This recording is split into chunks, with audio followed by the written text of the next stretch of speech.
I'm going to tell you how I got into producing shows. There was a gentleman named Dwayne Love. Dwayne had a magazine. He's out of Detroit, by the way, 8 Mile Road.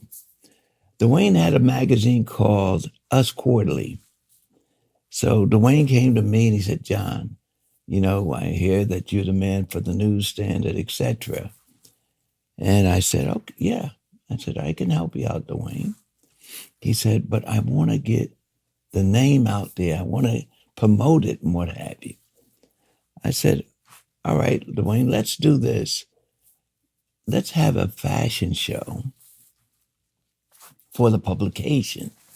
But let's invite people from the industry and let's use professional models, but also non-professional models that are trying to break into the industry. Okay. So that was Jennifer Bryce, my cousin, who was working with, at that time, the top agency.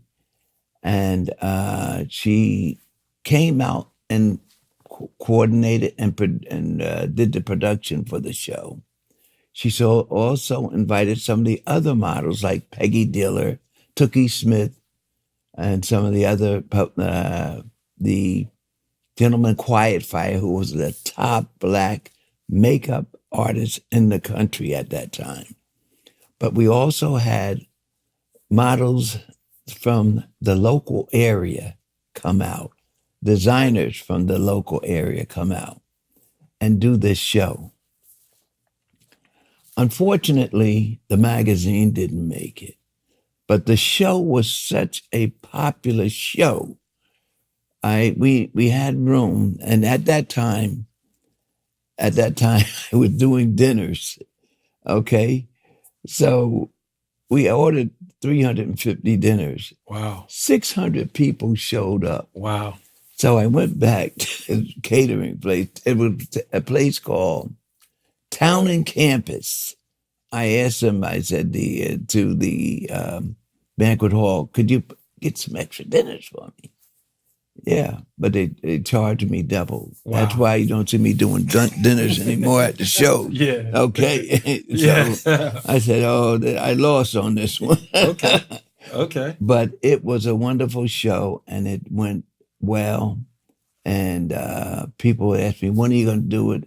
So from then on, and the date was in August 1976. It was on a Friday the 13th. Wow.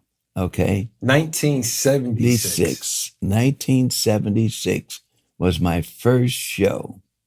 And I've been doing these shows from 1976 without stop till 2020, COVID hit. That was the only time I did not do any shows because, of course, you couldn't do them at the hotel. And it was all shut down. Mm-hmm. Okay. But I think it was back in 2023 I came back. Yes. And I've been doing the shows ever since then. We were just at your show. October the 26th. Uh-huh. Yep. And so I've been doing the shows. I worked with Will Packer. Yeah.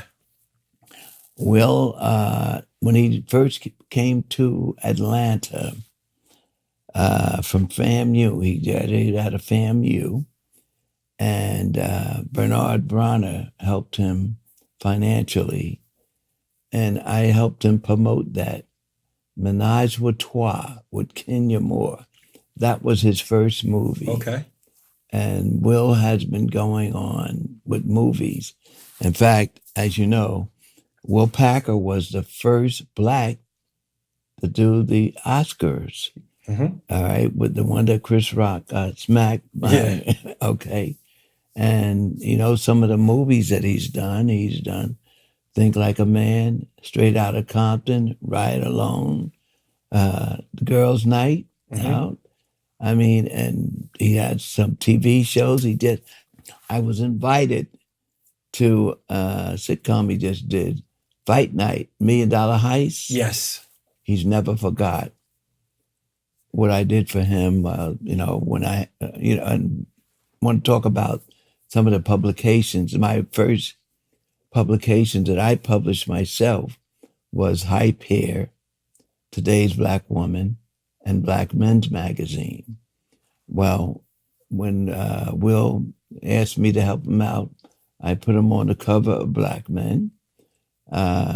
His wife, his first wife, she was a school teacher, and she was doing some special programs. I helped. We did a story on her and Today's Black Woman and the programs that she was doing. And supported him. And the same thing with Bernard Bronner with Upscale Magazine. Bernard initially had a magazine called Smart Shoppers. Okay. Smart Shoppers was a magazine with coupons and etc. that he was going to put at the shows with some of the hair product companies that, you get this coupon. He printed up all 200,000 copies. It didn't go worth a darn. So I said, Bernard, you're advertising in Ebony and you're spending $50,000, $60,000, $70,000 for a page in Ebony. Why don't you have a magazine of your own? I can get it out on the newsstand. I can act as your consultant. We put Upscale out. Wow. And it's been out now for close to 35 years. Okay. On the newsstand. Okay. I work with many smaller publications. I work with Sheen magazine. I met Sheen at the Barner Brothers show. It was a pamphlet that she was giving out, Mrs. Chapman, Kim Chapman. Kim said, I'd love to get on the newsstand. So I said, okay. I said, here's what we have to do. I said, you get me a product that we can put out. And I got them a printer. I got them some ideas of editorial and what they should be talking, and etc. The Chapmans have been going to the shows now. Doing the publication for about 12 years now, 13 years. I've helped them, and I'm going to bring out a little scars. I've helped them get out on the newsstand, got them a printer, a national distributor, brought them advertisers, etc. They asked me to help them out with getting someone, because they had the Sheen Awards every year in Atlanta. So they asked me to get Will Packer for them. And I got Will for them. And I said, okay, Miss Chapman, I got Will. Can you get a room and accommodation, because I'd like to be there. After all the number of years that I've been with them, they've never invited me down to the Sheen Awards. Wow. So I said, can you get an accommodation? Oh, no, we can't afford it. That was the last straw. I said, after all I said to myself, and I let them know in a nice way, but I said to myself, after all the years that I've been with you and I've supported you, this is a Black publication, let me try and work with them, okay? Wow. And you did this to me. I cut them off.